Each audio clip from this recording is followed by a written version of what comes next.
Herkese merhabalar. Kanalıma ve mutfağıma hoş geldiniz. Bugün sizlere nohut soslu, ıspanaklı yoğurtlu şahane bir salata tarifi vereceğim. Her zaman olduğu gibi detaylı malzeme listesine açıklama kısmından ulaşabilirsiniz. Sizleri bekletmeden hemen tarife geçiyorum. Tarifimiz için ben toplamda bir bağ, yani ortalama 300-400 gram kadar ıspanak kullandım. Öncelikle yıkadım, sirkeli suda beklettim. Şimdi ise kurulayıp güzelce doğruyorum. Baş kısımlarını, yani sap kısımlarını birazcık daha ince doğrarsanız salatanızın içerisinde çok fazla dişe gelmeyecektir. Eğer isterseniz diğer kısmını, yani yapraklı kısmını da ince doğrayabilirsiniz. Ben çok fazla gerek duymadım. Doğradığımız ıspanakları bir kasenin içerisine alalım. Bu aşamadan sonra yıkamayın ki salatanız çok fazla sulu olmasın. Önceden yıkayıp hazırlamanızı tavsiye ediyorum. Ve 3 adet havucu hazırladım. Şimdi rendenin iri gözünden geçiriyorum. İsterseniz rendelemeyip çok ince olacak şekilde doğrayabilirsiniz.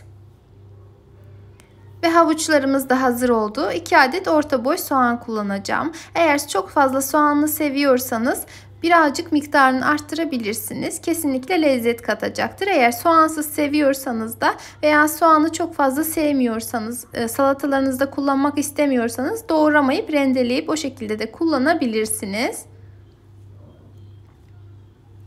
Ve soğanları da yemeklik olacak şekilde doğradım. Şimdi uygun bir tavayı veya tencereyi ocağa alalım.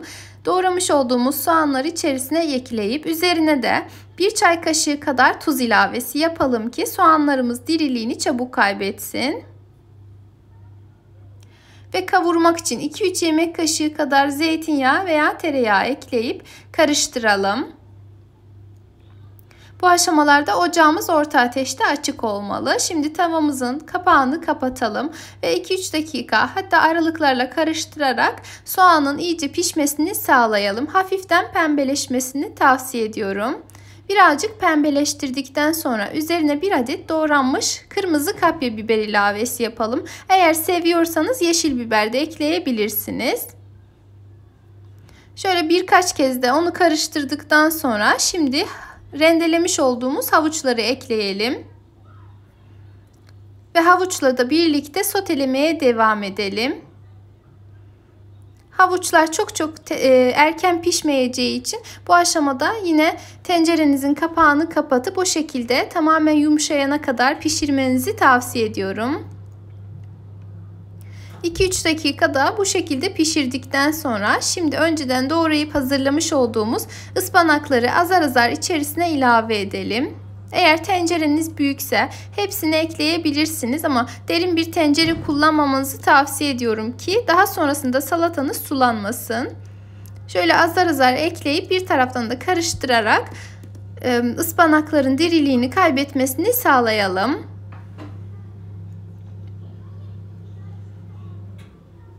Bu şekilde hazırladıktan sonra şimdi yine ocağımızı kısık ayara getirelim ve tavanın kapağını kapatıp ıspanaklar suyunu salıp tekrardan geri çekinceye kadar pişirelim. Ara sıra karıştırmayı ihmal etmeyin. Video çok fazla uzun olmasın diye bu aşamaları özellikle göstermek istemedim.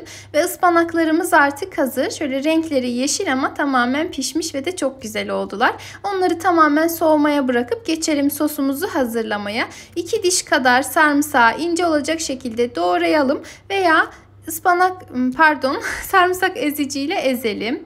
Üzerine yoğurt ekleyeceğim. Kendi yapmış olduğum yoğurdu kullanmak istedim.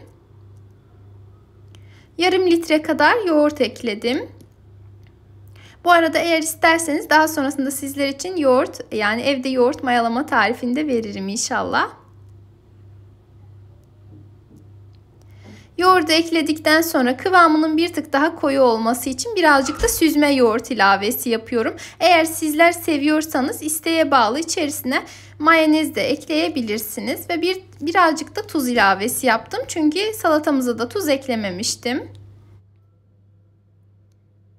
Ve sosumuz artık hazır oldu. Şimdi geçelim salatamızla birleştirmeye. Üzerine ekleyip malzemeler birbirine tamamen geçene kadar karıştıralım. Başta da söylediğim gibi salatamız mutlaka soğuk olmalı. Bu arada beni her nerelerden izliyorsanız eğer bulunduğunuz ili, ilçeyi veya ülkeyi yorum kısmında belirterek benimle etkileşimde bulunursanız çok sevinirim. Şimdi hazır olan salatamızı uygun bir servis tabağının içerisine alalım.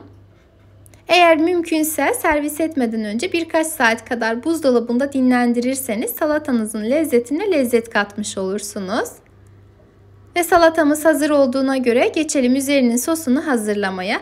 Bunun için 1 yemek kaşığı kadar tereyağı ve 1 yemek kaşığı sıvı yağını uygun bir tavanın içerisine alıp üzerine 1 su bardağı kadar haşlanıp kabukları soyulmuş nohutu ekleyelim. Eğer kabuklarını soymazsanız çok fazla dişe gelebilir. O yüzden bu şekilde yapmanızı tavsiye ediyorum. Ve üzerine isteğe bağlı baharat ilavesi yapalım. Ben sadece toz zerdeçal kullandım. Eğer zerdeçal sevmiyorsanız toz kırmızı biber ekleyebilirsiniz. Ve nohuta çok yakışan kekik de ekleyebilirsiniz eğer seviyorsanız.